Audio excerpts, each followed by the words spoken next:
Hi viewers, welcome to our channel.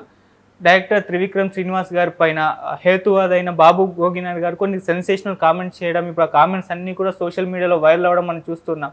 అసలు ఎందుకు బాబు గోగినాథ్ గారు ఇటువంటి కామెంట్స్ ఆయన పని చేశారు, అసలు ఏ కాంటెస్ట్లో ఈ విధంగా చేశారు? సో ఇప్పుడు ఇదే అంశం మీద డిస్కస్ చేయడానికి ప్రజెంట్ మనతో పాటు జగదేవ్ గారు సీనియర్ జర్నలిస్ట్ ఉన్నారు, వారితో ఒకసారి మాట్లాడదాం.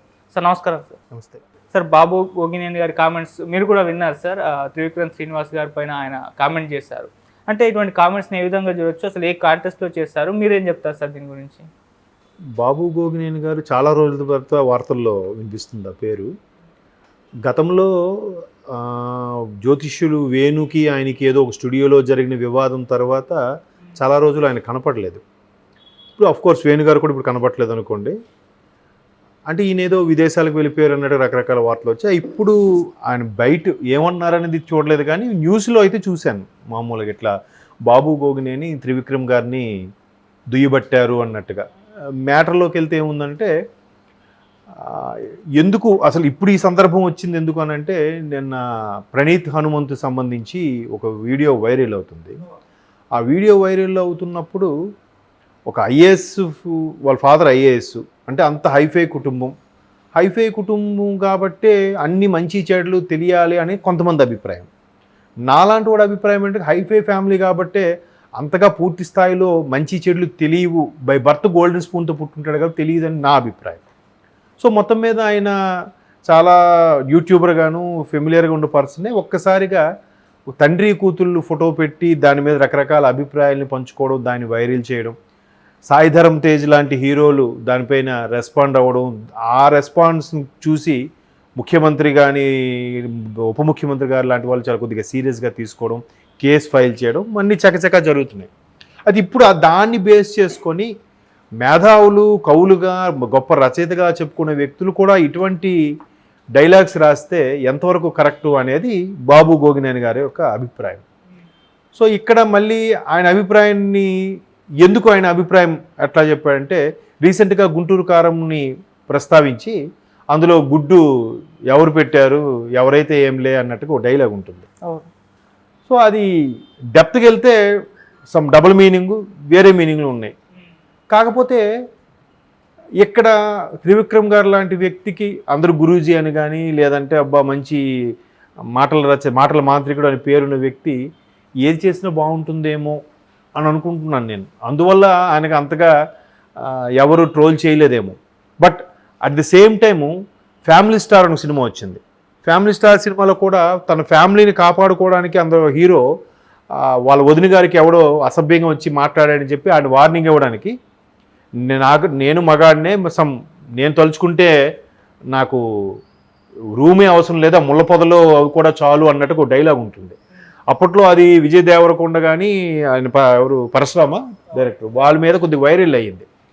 బట్ ఇక్కడ త్రివిక్రమ్ గారికి వచ్చేసరికి మాత్రం వైరల్ అవ్వలే. సినిమా పోయింది అన్నట్టుగా చేసేసరికి తప్ప వైరల్ అవ్వలే. చాలా ఈ మధ్యకాలంలో చాలా డబుల్ మీనింగ్లు వచ్చేస్తున్నాయి. ప్రతిదీ డబుల్ మీనింగ్లు, వెటకారంగా ఉండడము, అట్లాంటివి చాలా చూసాము. బట్ ఏంటంటే బాగా నేమ్ వచ్చేసిన వాడు ఏం మాట్లాడినా సూపర్ రా అంటారు. నేమ్ రాని వాళ్ళు ఏది చిన్న మాట్లాడినా అరే ఈయన డైలాగ్స్ బాగాలేవరా, డబుల్ మీనింగ్ ఉన్నాయరా అన్నట్టు మాట్లాడతారు.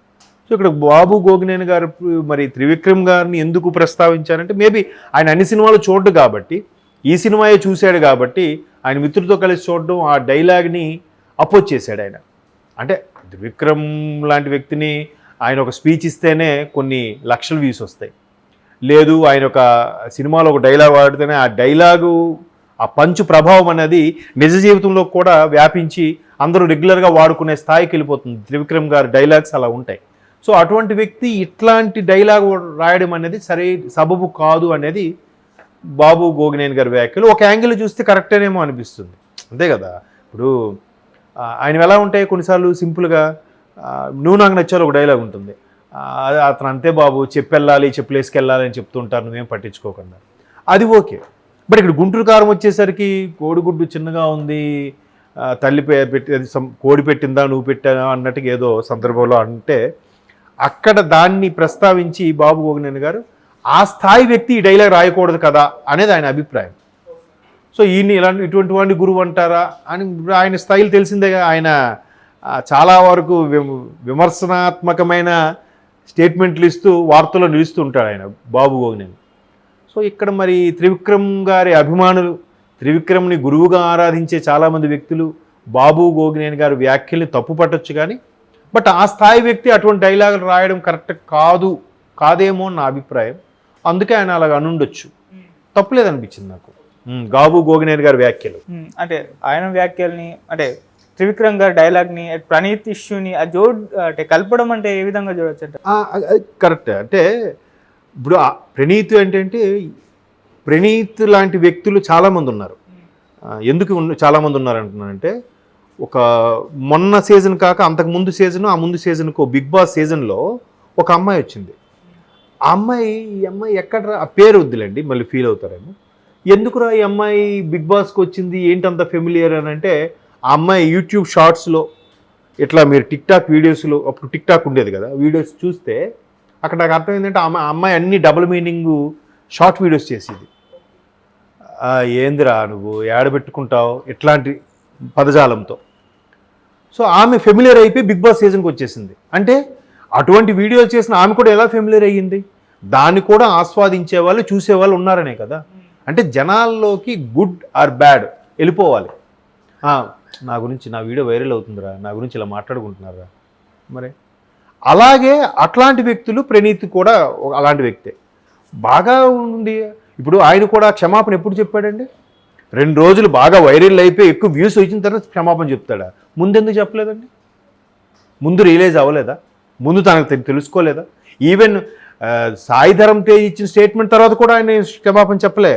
ప్రభుత్వం తరపున ముఖ్యమంత్రి రేవంత్ రెడ్డి గారు లాంటి వ్యక్తులు, భట్టి విక్రమార్క గారు ఉప ముఖ్యమంత్రి గారు, అటువంటి వ్యక్తులు రెస్పాండ్ అయినంత వరకు క్షమాపణ చెప్పలే. అంటే ముందంతా మంది ఎంతవరకు వెళ్తుందో చూద్దాంరా, ఏముంది కాదు కూడదని సింపుల్గా సారీ చెప్పవచ్చుగా.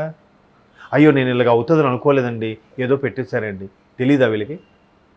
అల్టిమేట్గా మనీ, అంతే కదా. ఇంత వ్యూస్, ఇంత సబ్స్క్రైబర్స్ పెరిగిపోతే మనీ జనరేట్ కోసమే ఇవన్నీ తాపత్రయం. అరే ఆవిడెవరు ఓన్లీ వంటలు చేసుకుంటుందంట, ఆవిడకి ఏంటి అంత ఫాలోయింగ్, ఆవిడకి దాని ద్వారా ఎంత మనీ వస్తుందంట, ఆవిడ నెలకి 10 లక్షలు సంపాదించుకుంటుంది. ఆయన ఎవడో ప్రపంచ యాత్రికుడంట, ఆయనకి సంవత్సరానికి 50 లక్షలు వస్తుందంట, 25 లక్షలు వస్తుందంట. అరే ఇదేదో బాగుందే, మనం కొత్తగా చేయండి, కానీ అసభ్యంగా చేయకండి. ఇప్పుడు ప్రపంచ యాత్రికుడు అనే ఆయన మీద చాలా ట్రోల్స్ వచ్చాయి. ఆయన ఏం చేశాడు? 192 దేశాలు ఎన్ని ఉన్నాయి ప్రపంచంలో నాకు తెలిసి, అన్ని ఖండాలు కలిపి, ఆఫ్కోర్స్ చీకటి ఖండం అంటాడు వదిలేసి, అన్ని దేశాలు సుమారుగా ఒక 4-5 దేశాలు ఇంకా తిరగలేదు, అన్ని దేశాలు తిరిగేశాడు ఆయన. ప్రతి దేశానికి తీసినప్పుడు అక్కడ ఉన్న కల్చరు, ఆ సంస్కృతి ఎలా ఉంది, ఎక్కడ పడుకున్నాం, ఏం తింటాం, ఏముంటాం, అందరూ చేసి వీడియోలు పెట్టి ఆయన డబ్బులు సంపాదించుకుంటున్నాడు. అట్లా ఇన్నోవేటివ్గా చేయండి, అంతేగాని అసభ్యంగా డబుల్ మీనింగ్స్, బూతులు వచ్చేలాగా తండ్రి కూతుర్ల మధ్యన కూడా ఇటువంటి నోటుకొచ్చినట్టుగా మాట్లాడి హైప్ చేసుకోవాలనుకోవడం దౌర్భాగ్యం. దాన్ని కంపేర్ చేశాడు. అంటే పోనీ ప్రణీత్ హనుమంతు లాంటి వ్యక్తికి తెలియదు అనుకోవచ్చు, బట్ త్రివిక్రమ్ లాంటి వ్యక్తి, మాటల మాంత్రికుడు, గురూజీ అని పిలుచుకునే వ్యక్తి, ఆయన సినిమాలో ఇటువంటి సందర్భంలో ఆ డైలాగ్ పెట్టడం ఏంటి అనేది బాబు గోగినేని గారు వ్యాఖ్యానం. ఓకే, అంటే అంత విచక్షణ, ఒక కవిగా, రచయితగా, అద్భుతమైన సినిమాలు తీసే దర్శకుడుగా అంత నాలెడ్జ్ ఉన్న పర్సన్ ఇట్లాంటి చేయడం కరెక్ట్ కాదు కదా అని అక్కడికి ఇక్కడ కంపేర్ చేశాడు. ఎలాగూ ప్రణీత్ హనుమంతుడు వైరల్ అవుతుంది కాబట్టి ఆ వైరల్ని ఇక్కడ దాన్ని లింక్ చేసి జత చేసి చెప్పాడు. అంటే బాధ్యతగా మెలగాల్సిన వాళ్ళే ఇటువంటి డైలాగ్స్ రాస్తే ఆ కుర్రోడికి బాధ్యత లేదు.